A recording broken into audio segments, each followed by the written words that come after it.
Okay, सो इस पूरी conversation को अगर हम देखें तो आपका माशाल्लाह से जो एक्सपीरियंस है नेटवर्क मार्केटिंग का वो ऑलमोस्ट 5 इयर्स का है। तो आपकी जो जर्नी रही है नेटवर्क मार्केटिंग इंडस्ट्री में एज एन एंटरप्रेन्योर, उसके हिसाब से अगर मैं आपसे ये पूछूं कि आपकी नज़र में road map to successful network marketing क्या है, तो आप उसको किस तरह डिस्क्राइब करेंगे? कि नेटवर्क मार्केटिंग का रोड मैप आसान भी है और मुश्किल भी है। आसान उसके लिए है जिसके अंदर थोड़े से पेशेंस हैं, और मुश्किल उसके लिए है जो इम्पेशेंस है कि you need to understand the concept of network marketing. ठीक है, नेटवर्क मार्केटिंग जो है कोई गेट रिच क्विक स्कीम नहीं है कि भाई आप आए हो, आपको ना राइट का पता है ना रॉन्ग का पता है, आपका अल्टीमेट गोल क्या है कि जी मैंने इसमें मिलियनियर्स पैदा करना है, राइट।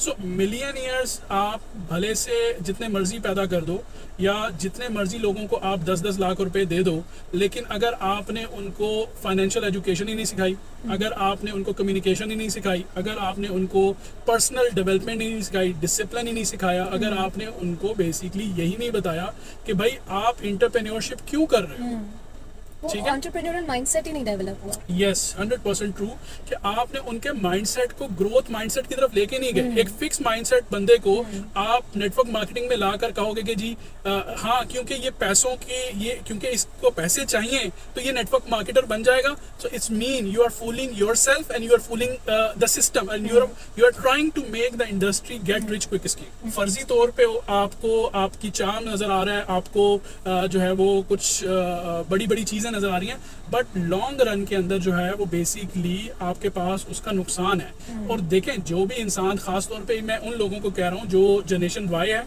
ठीक है, बिटवीन 25 to 40, ठीक है, उन लोगों के लिए स्पेशली ये है कि आप मेच्योर हो गए हो, यू आर नॉट टीनेजर्स। आपने अगले 5 सालों में 10 सालों में जनरेशन एक्स पे पहुंच जाना है, ठीक है। And when you are in generation Z, ठीक है, you are going to be guardian of generation Z। Yes, बिल्कुल। जनरेशन एक्स पे पहुंच गए हो आप, और आपकी जो जनरेशन है समझ लें नस्ल है। सो अब क्या आप अपनी नस्ल को, अपनी जो आने वाली औलाद है, औलाद ही समझ लें, बिकॉज अगर आप सिंसियर है ना, चाहे वो किसी भी इंडस्ट्री में, आप अपनी इंडस्ट्री को, अपने बिजनेस को बहुत सारा टाइम देते हो, तो आप कभी ये नहीं चाहोगे कि बस मैं प्रॉफिट निकाल कर इसमें से निकल जाऊं, पीछे जो होता है होता रहे, ठीक है। तो वो बहुत नैरो सोच होगी। उससे क्या होगा कि आप तो चले जाओगे, लेकिन नुकसान क्या होगा कि नेटवर्क मार्केटिंग को लोग गेट रिच क्विक समझते रहेंगे, और लोग ये समझेंगे कि पैसे डालो, ब्लैक मनी वाइट कर लो, या इसको मनी स्कीम बना लो, ठीक है। तो उससे क्या है कि ज्यादातर नेगेटिविटी डेवलप होगी। उससे ये होगा कि इस इंडस्ट्री का जो फ्यूचर है ना वो कंप्रोमाइज हो जाएगा। इस इंडस्ट्री में बहुत पोटेंशियल है। देखें ये हर कंपनी इस बिजनेस मॉडल को अडॉप्ट कर सकती है, ठीक है। क्यों? क्योंकि हर इंडस्ट्री आने वाले दौर में कॉस्ट कटिंग जो है वो चाहेगी, राइट, बिकॉज एक्सपेंडिचर्स बढ़ रहे हैं, तो कहाँ से पैसे बनाएं? बायर की कैपेसिटी तो है नहीं इतनी, सो उनको कुछ मिडिल वे इन्वेंट करना पड़ेगा। जो मिडिल वे इन्वेंट कर सकते हैं वो ये है कि डायरेक्ट कंज्यूमर को अप्रोच करें, कंज्यूमर बेनिफिट ले, और बेनिफिट लेके आगे कंज्यूमर जो उसका रिटेलर बन जाए। सो वो बेस्ट एग्जांपल बनती है नेटवर्क मार्केटिंग की। इसके अंदर मैन्युफैक्चरर का भी बेनिफिट होगा, इसके अंदर ऑर्गेनाइजेशन का भी बेनिफिट होगा, पैसे भी 4 बचेंगे, और लोगों को एक एनवायरनमेंट भी मिलेगा कि भाई आपकी ग्रोथ हो रही है। बाकी इंडस्ट्रीज में अगर आप लेट्स सपोज आप किसी फेमस घी की जो है वो फ्रेंचाइज ले लेते हो, आप किसी बड़े से ब्रांड की जो है वो आउटलेट लगा लेते हो, ठीक है, बट क्या उसमें आपकी पर्सनल डेवलपमेंट होती है? नो। क्या उसमें आपकी कम्युनिकेशन स्ट्रांग होती है? नो। क्या उसके अंदर वो आपको अपॉर्चुनिटी देते हैं कि आप जो है वो बेसिकली एक अपना ब्रांड, इंडिविजुअल ब्रांड बिल्ड कर सको? वहां पे तो असल प्रॉब्लम ये आता है कि वो लोग बेसिकली आपको टोटल जो है प्रॉफिट एंड लॉस स्टेटमेंट समझ के ट्रीट करते हैं। लेट्स सपोज जितने भी बड़े बड़े डिस्ट्रीब्यूटर्स हैं, आप उनसे पूछेंगे जी आप इतनी बड़ी एजेंसी के साथ काम कर रहे हैं, what is your take after 10 years 20 years? वो कहेंगे कि भाई पुराना एम्प्लॉय होता चला जाता है वो आपके लिए बर्डन, कंपनी बर्डन समझने लगती है।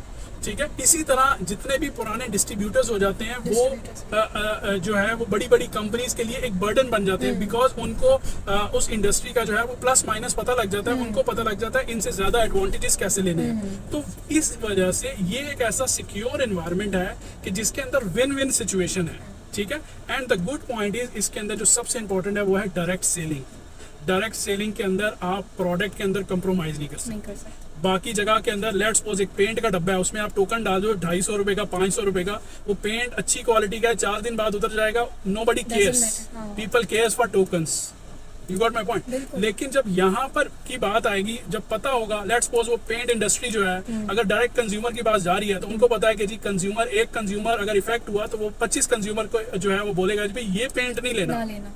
So this was example. Industry है ना, अगर word of mouth, negative word of mouth जो है ना ज्यादा जल्दी फैलता है, बिल्कुल, तो प्रोडक्ट पे तो कॉम्प्रोमाइज हो ही नहीं सकता, प्रोडक्ट का रिजल्ट खराब आना शुरू हो जाएगा, वहीं 1000 लोगों को ये बात पता चल जाएगी कि भाई इस कंपनी की प्रोडक्ट खराब है, इसको मत इस्तेमाल करो। बिल्कुल। तो 3 किस्म के लोग होते हैं, लेकिन ज्यादातर लोगों को 2 किस्म के लोगों का पता है, तो मैं सिर्फ उन्हीं की बात करता हूँ। एक एक्सट्रावर्ट होते हैं और एक इंट्रोवर्ट होते हैं, ठीक है। तीसरी किस्म भी होती है, वो मैं किसी दिन और बात करूंगा जब मैं पॉडकास्ट स्पेशली हम उस चीज के ऊपर कर सकेंगे। सो ये 2 किस्म के जो लोग होते हैं, लेट्स सपोज अब आप ACCA लोगों को देख लें, आप डॉक्टर्स को देख लें, वो इंट्रोवर्ट हो जाते हैं, ठीक है। इंट्रोवर्ट कैसे हो जाते हैं कि वो एक ऐनक पहन लेते हैं, ये वाली ऐनक नहीं, अपनी डिग्री की ऐनक पहन लेते हैं। आप डॉक्टर के सामने गाड़ी की बात करें, वो गाड़ी को भी डॉक्टरी की नजर से देख रहा होगा, ठीक है। आप उससे घर की बात करें, वो घर को भी डॉक्टरी की नजर से देख रहा होगा। एक्सपोजर लिमिटेड है ना नेटवर्क मार्केटिंग में, तो कितना एक्सपोजर, हर तरह के लोग। यस, सो ये वो चीजें हैं जो समझने वाली हैं, और ये इंटरप्रेन्योर्स के अलावा कोई नहीं समझ सकता। हाँ, अब जो नेटवर्क मार्केटिंग सिर्फ लोगों को ये बता रहे हैं कि बस ये करो एंड लकीर के फकीर, मतलब टू बी वेरी स्पेसिफिक क्या बताते हैं, आपने कुछ नहीं करना, बंदे ले आएंगे हम आपके पास, आपने फॉर्म फिल कराना है और उनको वेबिनार में लेकर आना है। This is what network marketing is, उनको ये लगता है। बिल्कुल, और this is not network marketing, this is just a job, जिसको आप डाटा एंट्री जॉब कह सकते हो, जिसको आप कस्टमर सर्विस कॉलिंग जॉब कह सकते हो, फॉलो अप के लिए फॉलो अप क्लर्क अपने आप को कह सकते हो आप, but you can't call yourself entrepreneur. लोग इनकी बातों में आते हैं ना सर, उनके लिए भी कुछ मैसेज दें, क्योंकि थोड़ा बहुत उनकी भी जिम्मेदारी बनती है। जब आप देख रहे हैं कि एक मार्केटिंग प्लान, एक कंपनी आपको लाखों तक आपकी इनकम लेके जा सकती है, तो क्या वो जो लाखों इनकम है वो आप सिर्फ इतनी सी जॉब के बदले में अर्न कैसे कर सकते हैं कि बस आपने फॉर्म फिल कराना है और आपने लोगों को वेबिनार में लेकर आना है, दैट्स इट।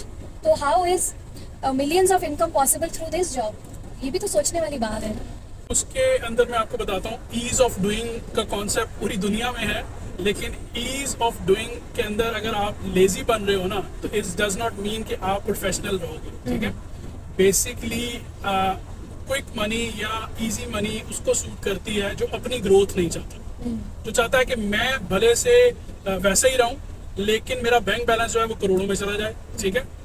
अब ठीक है, आपके पास अच्छे पैसे आ जाते हैं, आप करोड़पति बन जाते हो, लेकिन अगर आपकी अपनी ग्रोथ ही नहीं है, ठीक है, so you can't stabilise those monies. अभी जो आपके पास पैसा इकट्ठा हुआ है, जमा हुआ है, आप उसको लंबे अरसे तक नहीं यूज कर सकते। आप कहीं ना कहीं ऐसा ट्रैप आएगा कि जो कि आपका नैरो माइंडसेट है कि वो आप उस पैसे को लूज कर दोगे। इसकी मैं एक मिसाल ऐसे दे देता हूँ कि जैसे एक इंसान है, अब ये पूरी दुनिया के अंदर रिसर्च हो चुकी है इस चीज़ के ऊपर कि बहुत सारे लोग जिन्होंने मिलियंस ऑफ डॉलर्स की लॉटरी विन की, ठीक है, और लॉटरी विन करने के 4 साल के बाद they became again on zero.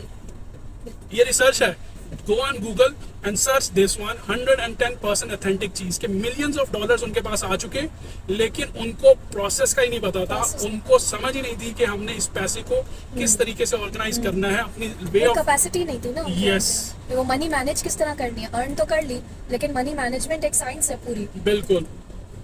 उसका इम्पैक्ट क्या होता है कि आपका जो पैसा होता है वो आपको हेल्प नहीं करता, आप पैसे से यूज हो जाते हो, आप पैसे को यूज नहीं करते।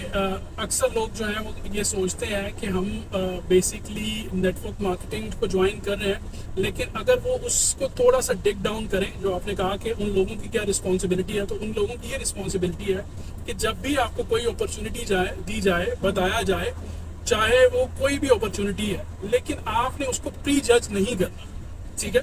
मतलब डोंट बी जजमेंटल कि यार ये फेक ही हो। मेक समथिंग, 5 असूल अपने बना लें, और उन 5 असूलों में उसके प्रो भी लिखें और कॉन्स भी लिखें, अपने बनाएं। Don't learn from me, don't learn from sister Fariyad, build your own. Let's suppose अपना खुद एनालिसिस करें। हाँ, अपना खुद का एक एनालिसिस करें। नंबर 1 एनालिसिस मैं आपको आइडिया दे देता हूँ, वो ये है, क्या मैं अपनी जिंदगी में हराम कमाकर मिलियनियर बनना चाहता हूँ? क्या मैं दूसरों को तकलीफ पहुंचाकर पैसे कमाना चाहता हूँ? क्या मैं दूसरों की बदवाएं लेकर बेसिकली सुकून से सो सकूंगा? ठीक है, बिकॉज अल्टीमेट बेसिकली कोई भी बिजनेस है, ठीक है, वो बिजनेस जो है it's being connected with people, ठीक है, चाहे वो चैनलशिप है, चाहे वो बिजनेस पार्टनरशिप है, चाहे वो डिस्ट्रीब्यूशन है, चाहे वो रिटेल्स है, डायरेक्ट सेलिंग है, each and every business is connected with people. तो जब वो पीपल बिजनेस है तो लोग आपसे खुश भी होंगे, नाराज भी होंगे, लेकिन अगर खुश होने वालों की तादाद 90% है और नाराज होने वालों की तादाद 10% है, so it's mean you are doing good. लेकिन अगर नाराज होने वालों की तादाद 50% है और राजी होने वालों की तादाद भी 50% है, तो it's mean you are doing wrong. Understand?